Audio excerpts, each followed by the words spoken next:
Welcome back to another extreme configuration video. Today we are going to be working with MSTP, which is Multiple Spanning Tree Protocol. We are going to be just looking at how to configure this on an extreme switch. We're not going to be going deep into the weeds on what exactly MSTP and all that kind of stuff is. If you want to know all that, I'll leave some links below the video you can go check out. The other thing I will point out is we are only going to be working with region A today. We're only going to be working on this region here, just to keep it simple. So we're only going to have 3 switches that we're going to be configuring, and we're only going to have 2 VLANs that we're going to be setting up. So hopefully this all makes sense, but without further ado, let's get into it. As always, the first thing that we want to do is we want to create the VLAN. We're just going to call this one red. We're going to tag it with a value of 2. Then we're going to do a configure VLAN red add ports, and we're going to add ports 1 and 3 since we're on switch 1 and 3, and we're going to tag those puppies. Then we're going to go to configure MSTP, and then we're going to create the region is what we're going to do next. So region, and then keep it simple, it's just going to be region 1. That's all we need to do.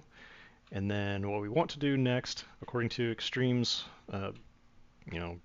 best case configuration guide, is they would like to have STPD 0 autobind VLAN default to disable STP for S0. Usually if you're only going to have one region, you just leave this up and leave this be. But since we're going to have multiple VLAN or multiple MSTP instances, we want to be very explicit with our rules. We don't want S0 to be controlling the whole topology, based on different VLANs. So we want to be very predictable with our placements when we add those in. So we're going to add a VLAN specifically in to the instance when we get into that point. So we'll just leave it at that for right now. The next thing we need to do is actually create S1. So we'll do create STPD, and we'll say S1, configure STPD S1, and obviously the mode of this is going to be MSTP, and then MSTI is going to be 1. Now MSTI is multiple spanning tree instance, and then we just need to give it a value, which is 1. And then here, if you wanted to create the priority, this would be your next step. So you do a STPD S1 priority, and then 32768. That is the default setting currently. We don't have to set that because that's what it's set at. But if you do want to change this, that value has to be a multiple of 4096. Just so you are aware of that. The highest value I think you can go up is like 61440, I think. Don't quote me on that, but I think that's what that is. Okay, so after we do that, we can say enable STP DS1 autobind. We're going to add the VLAN to that, which would be red. And then we actually would need to configure STP0 going down in between, the other switches. Right now, it thinks it's just a broadcast message, so we want to explicitly set that to be a point-to-point. So we're going to say configure STPD S0 ports link type, and we're going to say point-to-point, and then 1 and 3. And then we're going to do the same thing, only change this to 1. There we go. If you do not do this command first, this S0, you will get an arrow and it'll say you need to configure S0 first, because basically these two have to be the same. You can also, I shouldn't say also, but if you wanted to make this command like actually to an edge port, to like down to a device, you could do edge.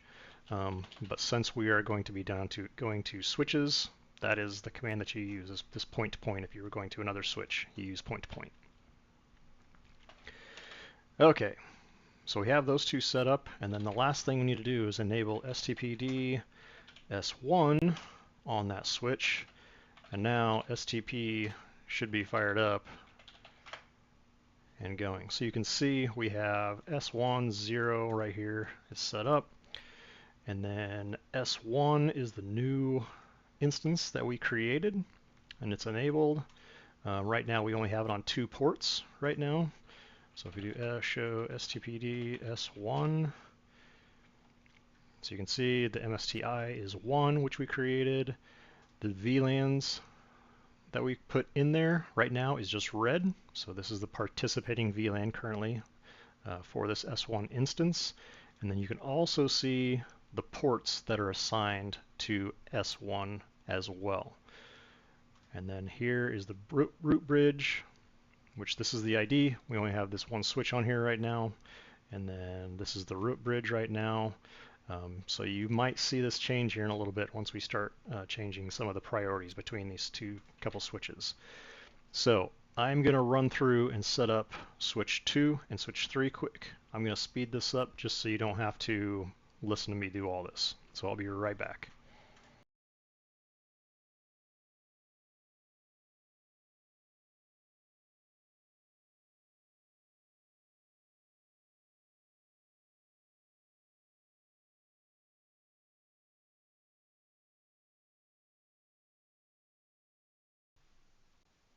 Okay, so we're back. I have everything configured now on switch 1, switch 2, and switch 3. We can look here first. If we look at switch 1 up here, we can see the ports that we have configured. We can see this on the, scroll up, don't have enough room here, so let's do this. Move this down a little bit just so you can see this. Okay, so switch 1, we can see the ports that we have configured, the VLANs red. On switch 2, we can see ports 1 and 2, VLAN is red as well. And then here on switch 3 as well, if we scroll up here a little bit, you can see the participating ports is 2, 3, and then red. The other thing that we want to look at here is the bridge ID. So if you look at all 3 of these, the bridge ID is obviously different between them, but if we look at the designated root, we can see that right now, switch 3, its root is switch 3, okay? So the bridge ID is the designated root right now. Now, if we go up to bridge 2, or sorry, switch 2, and we look at the bridge ID and the designated root, can't say that, you can see it 48AF is switch 3. Same with switch 1, it is 48AF. Now, that's because that value is the default value. You know, what was the value? It was the 32768 number. Let's say we want switch 2, which would be this guy down here. We want this guy to be the root bridge. So how would we do that? So if we change, switch 2.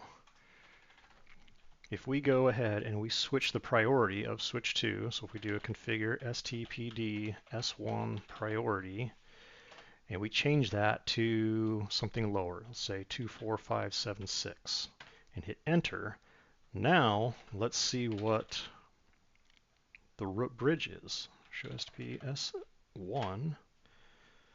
So now we can say it's changed. See how it's designated? Switch 2 now is the root.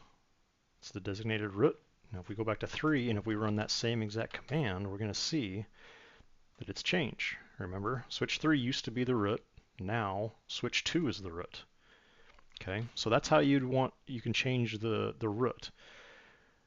Now I've also already configured another VLAN on here with another zone.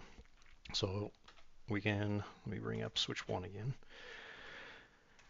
And then we'll move switch 2 over here. Sorry I'm moving these things around here. It's just kind of not fitting on the screen like I want. Okay, so if we do show STP, I already added another instance in here. So you can see this S3, this one actually has the VLAN blue on it. Okay, so if we take a look at this instance, 3, show STP S3, show STP S3, So we can see here the root is 48AF. Okay, so let's go over here, show STP S3. Okay, this is 48AF. And then we come here, switch 3, show STP S3. We can see switch 3 is the root of this instance S3, which is going to be different than S1. I hope that makes sense. So basically what's happening here is based on the instance within this region, you can have different instances be the root. So right now for S1, this is the root. Switch 2 is the root right now. But S3 has this switch 3 as the root currently right now. So you, based on those instances that you have, you can set up which one's the root and which one's the backup. And you can just do that by doing a show STP, and then you say details. It'll give you the details on all of your instances within there, but then it'll also give you an example of which one is blocking and which one is forwarding as well. So if we wanted to go ahead and look at this a little bit more, and we can show you that.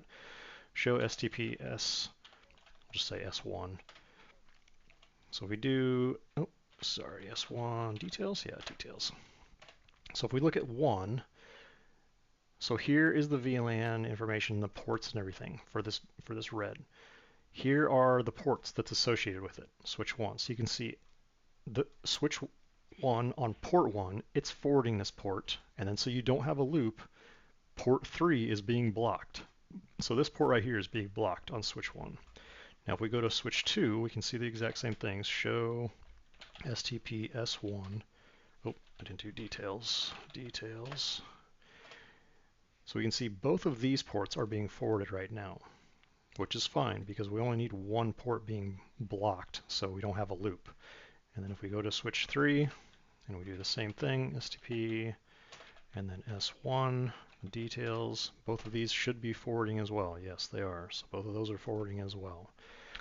Now if we come, so hopefully this will be enough to kind of get you started configuring MSTP within an extreme environment. Again, I'll leave some links in the description on some guys that have actually explained MSTP in a great detail if you want to know the ins and outs of all that. But hopefully this will get you started. If you have any questions, leave a comment in the video and we'll try to get you helped out. Thank you for watching.